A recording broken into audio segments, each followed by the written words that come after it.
spot.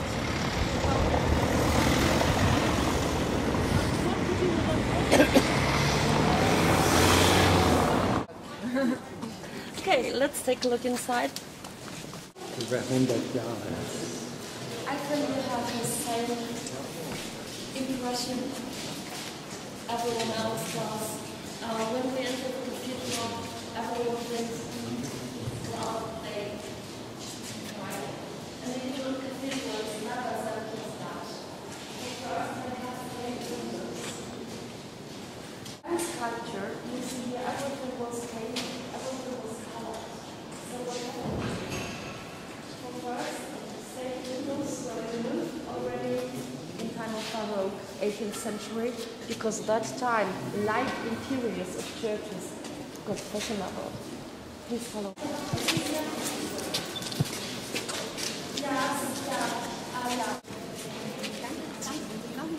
Dieser junge Mann hat müssen, als erste die Person in dem Moment, die gerade spricht, er hat den Kopf auf das heimische Nahe.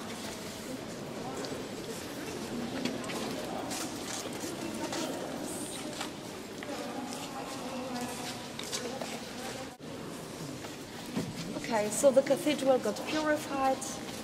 It is empty now. You cannot do anything. It is what it is.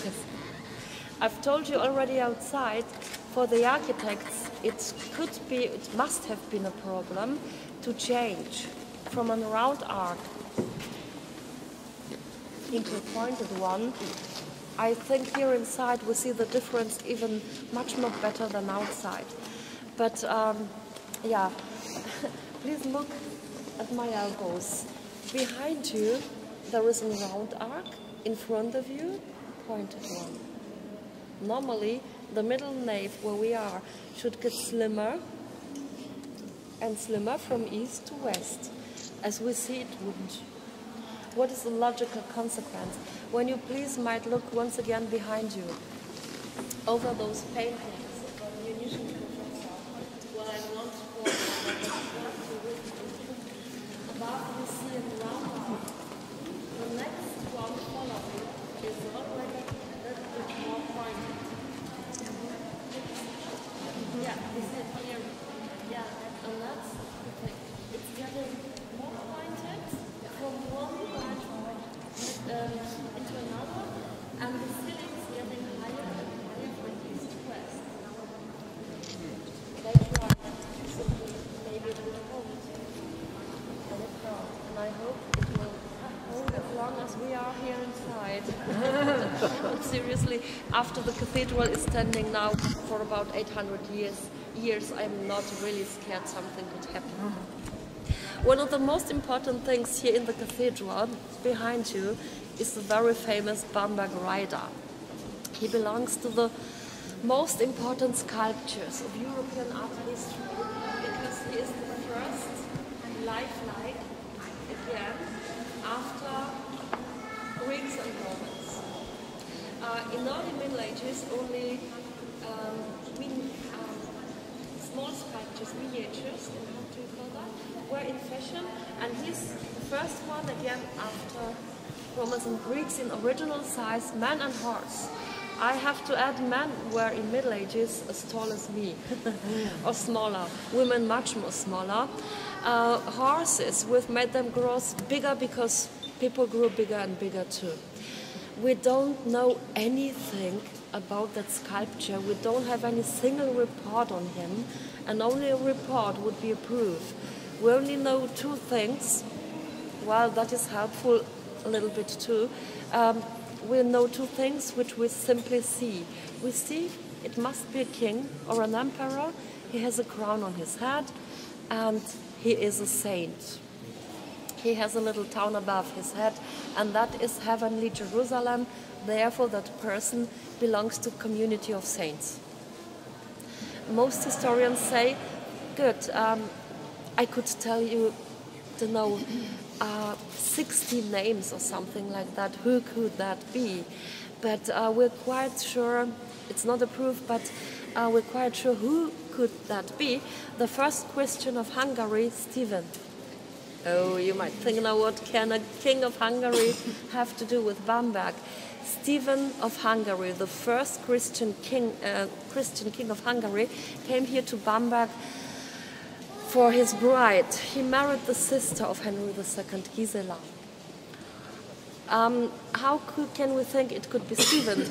That sculpture was colored as well, and someone took the rest of the colors on that sculpture. It was about 20 years ago, and something very interesting has been discovered. That sculpture had in Middle Ages brown eyes and black hair, and that is very surprising.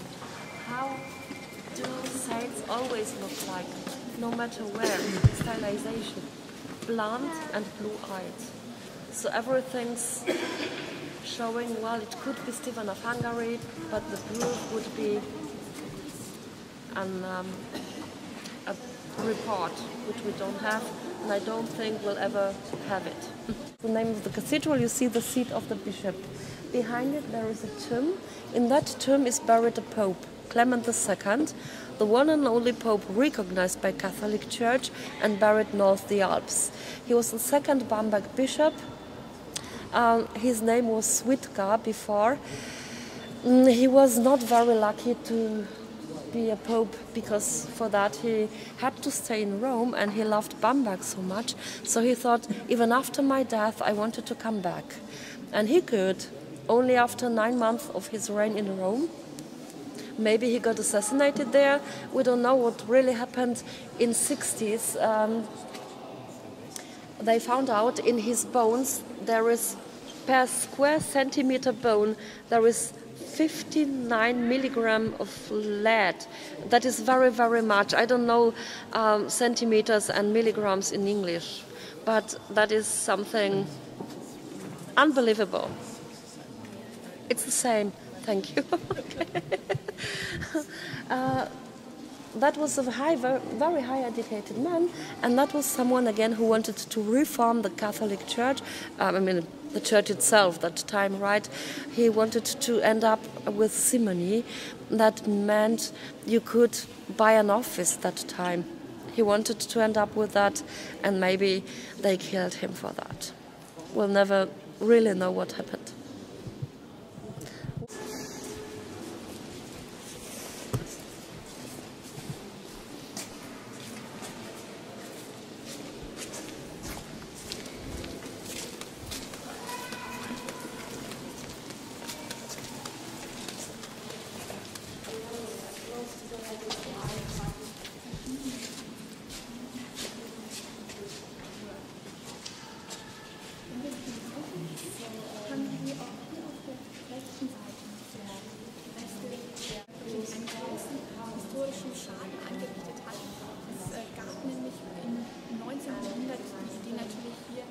Das Mittelalter gebaut. Also der Bamberger Dom ist für viele Kirchen auch barokisiert worden, und diesen Perückenstil wollte man entfernen. Vor einigen Jahrzehnten wieder so angefertigt, aber letztlich müssen Sie sich eigentlich vorstellen, dass der gesamte Dom mit allen Architekturelementen immer gedachte neue Design gewesen werden. Tolle historische Architektur, Only short time later, Feitstoß's son, the prior, didn't want to stay while the Reformation in Nuremberg, so he came to Bamberg and took that altar with him. We don't know why, we don't know how he lost nearly the half of it. That altar was before 840, we have now 470 left, so nearly the half is lost. 5:45, we've got to go back. Bless you, ladies. We bless you. You have sinned.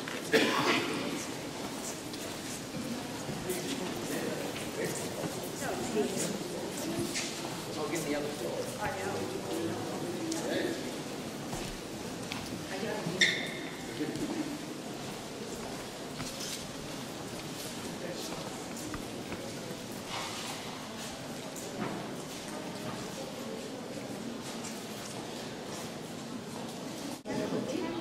And that is now in truth the artist himself, Wilhelm Schneider.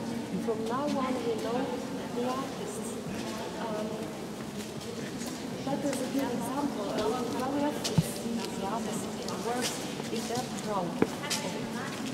You see that in pictures and sculptures everywhere. Briefly back to the right, that even if we had a report on him, we still wouldn't know who was the artist. Sometimes the artist is a better worker, you never knew.